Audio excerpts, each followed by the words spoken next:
જય જીનેન્દ્ર, જય શ્રી કૃષ્ણ, જય દ્વારકાધીશ. હું છું તમારો ખતરનાક કાઠિયાવાડી રિપોર્ટર. અરે હું ખતરનાક મૂવી રિવ્યૂ લઈને આવ્યો છું તમારા માટે. ખતરનાક મૂવીનું નામ છે ભૂત બંગલા. જો ભાઈ, વાત એવી છે, આટલા વર્ષો પછી અક્ષય કુમાર અને પ્રિયા દર્શન આવ્યા હોય તો આપણે જોવું તો બને જ છે. એટલે સવાલ વગરની વાત છે, જોવાનું તો હોય જ, એનો ટાઈમ નથી. હવે મૂવી જોયું એટલું કહીશ કે હું મૂવી જોઈને રાતના 10 વાર હનુમાન ચાલીસા વાંચી લીધી, વધારે નહીં, એટલું જ. બાકી આ તો એનાબેલની ઢીંગલી હોય તોય આપણે ત્યાં બાજુમાં સુઈ જાય નહીં, આપણે કાંઈ ડર લેવો છે નહીં, એવું કાંઈ, એટલે એ કાંઈ ચિંતા નથી.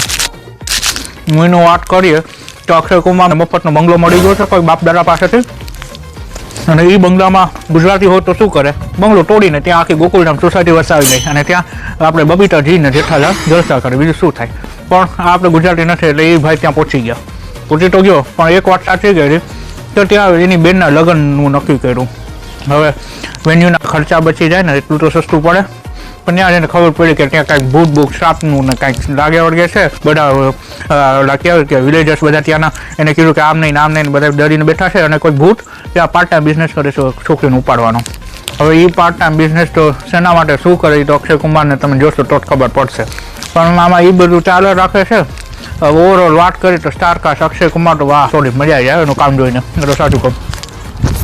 ને આપણા ત્રિમૂર્તિ પરેશ રાવલ છે ને, અસરાણી છે ને, રાજપાલ યાદવ છે, ઓહો એમને જોઈને તો આમ દિલ ખુશ થઈ જાય, સાચું કહું છું. દ્વારકાધીશના સમ આમ માવાના સમ, સાચું કહું, મજા આવી જાય એમને જોઈને.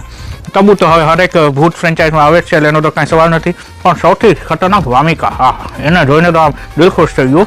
અક્ષય કુમારને આમ જ્ઞાન ઓલા થઈ ગયા. ઓવરઓલ વાત કરો 100 કરોડનો ક્રોસ તો કરી દીધો છે.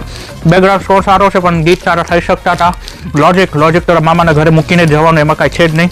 બાકી ઓવરઓલ મૂવી સારો છે, જાજો. અને જો તમને સાચું કહી દો, બેનપણીને બીવડાવી હોય ને તો જાજો સાથે લઈને, અને તમારે હનુમાન ચાલીસા રાતના વાંચ્યો તો એકલા જાજો, બીજું કાંઈ નહીં. બાકી જય માતાજી, જય જીનેન્દ્ર ને જય દ્વારકાધીશ ને જય શ્રી કૃષ્ણ. મને જોઈને કહેજો કે તમને મૂવી કેવું લાગ્યું.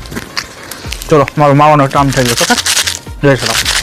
હવે એક ઇમ્પોર્ટન્ટ વાત તો ભૂલી ગયો, આ ફિલ્મમાં જે ભૂત છે ને એવું લાગે છે કે સીન કે ટેમુમાંથી ઓર્ડર કર્યો હોય ને ચાઇનાનો માલ, મેડ ઇન ચાઇના માલ એવો છે. બાકી તમારી મળે મારું માવો.